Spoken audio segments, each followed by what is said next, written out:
to talk about the latest news coming out of Ukraine, and that is that Russia has come out, the Kremlin has come out and said that they can no longer supply Russian troops in Kherson, and so they will be retreating from the region. And I'll show you what that looks like, and then here in a bit I'll talk about more of the broader implications here.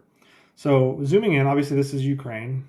Zooming in on Kherson, you can see that Kherson currently is in Russian hands. Well, the Russians are wanting to retreat from Kherson, and every position that is what is north and west of the Dnipro River to defensive positions along the river on the eastern bank, basically.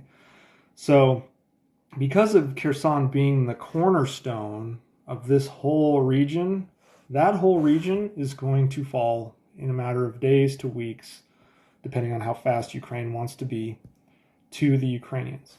So we can expect soon Ukraine to take back all of this back into their territory, leaving the Russians to try to form defensive positions along this river. This river is a formidable defensive feature of it in and of itself.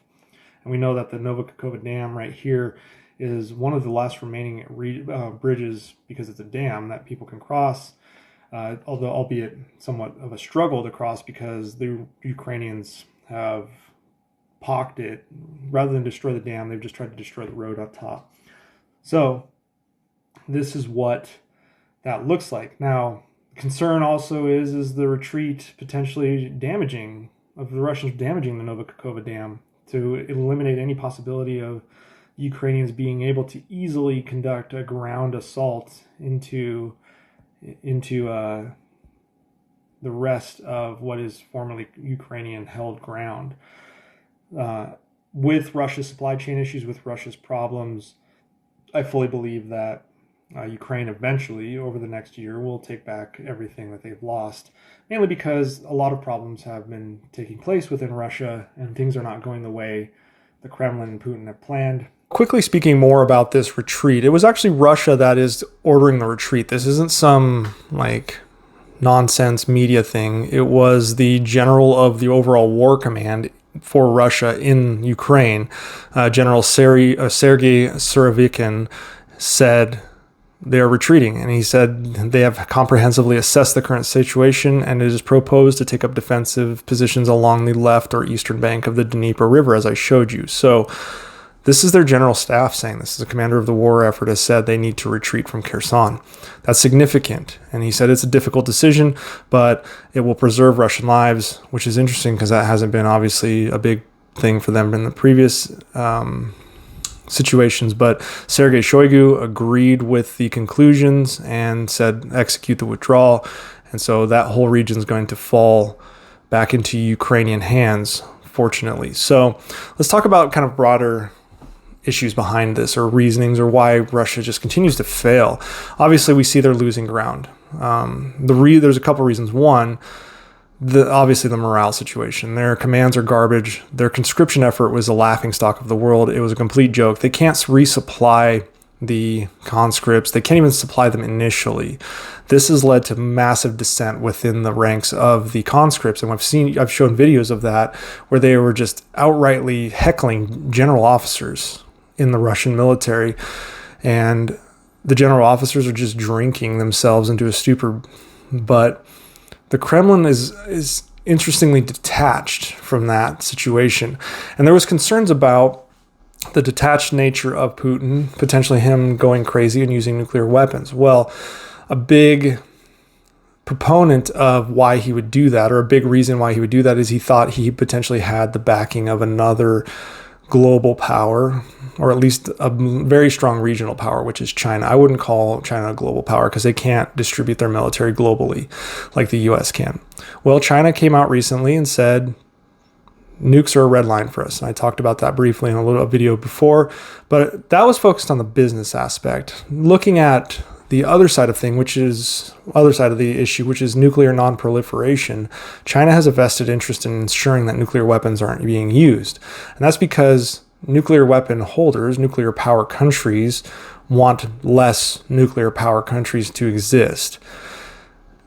To do that, you can't have these major power countries, the US, those European nations that have nuclear weapons, Russia, China, can't use nuclear weapons. Otherwise, people are like, well, if the major powers are going to use nuclear weapons, we need to have them too, so we can counter them.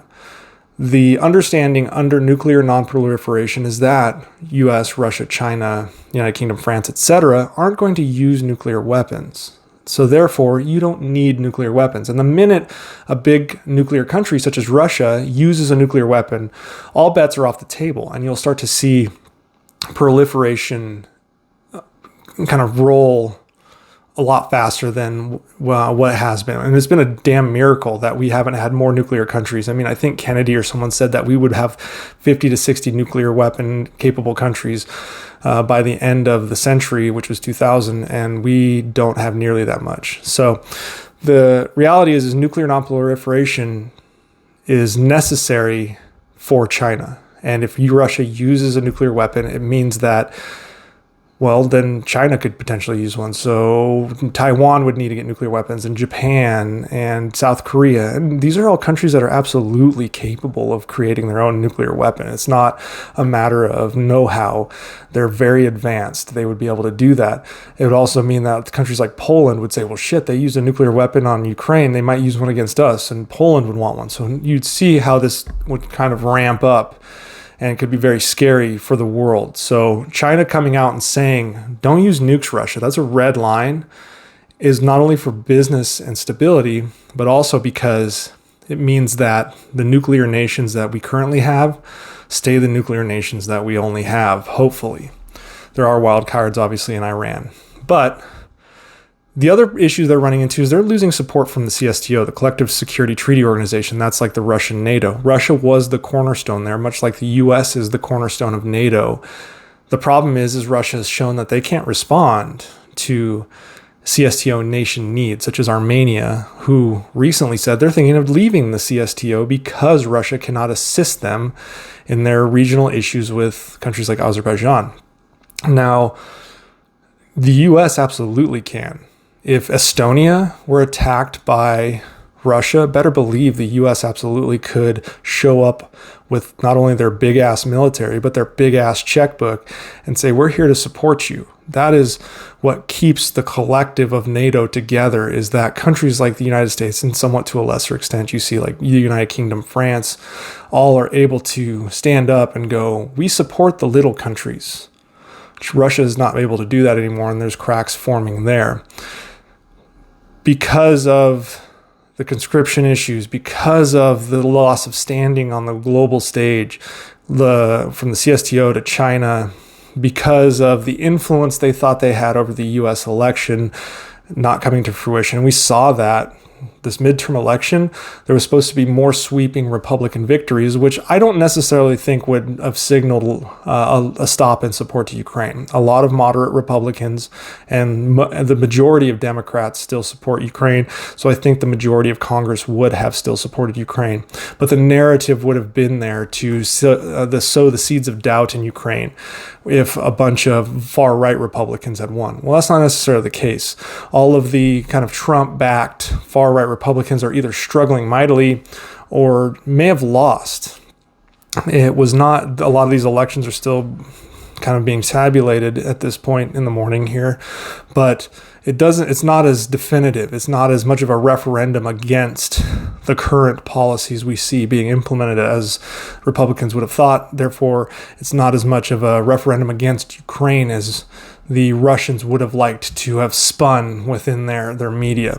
So that lack of support across the board, and the lack of supplies, the lack of allied support, the loss of tacit support from China, the elections in US, the conscription failures, losing absolute ground, not being able to get enough missiles like the Iskander missiles, and their cruise missiles they're running out. They're down to like 120 or so each, having to ask like basically beggar countries like Iran and North Korea for weapons, is just pointing to an absolute Russian embarrassment right now.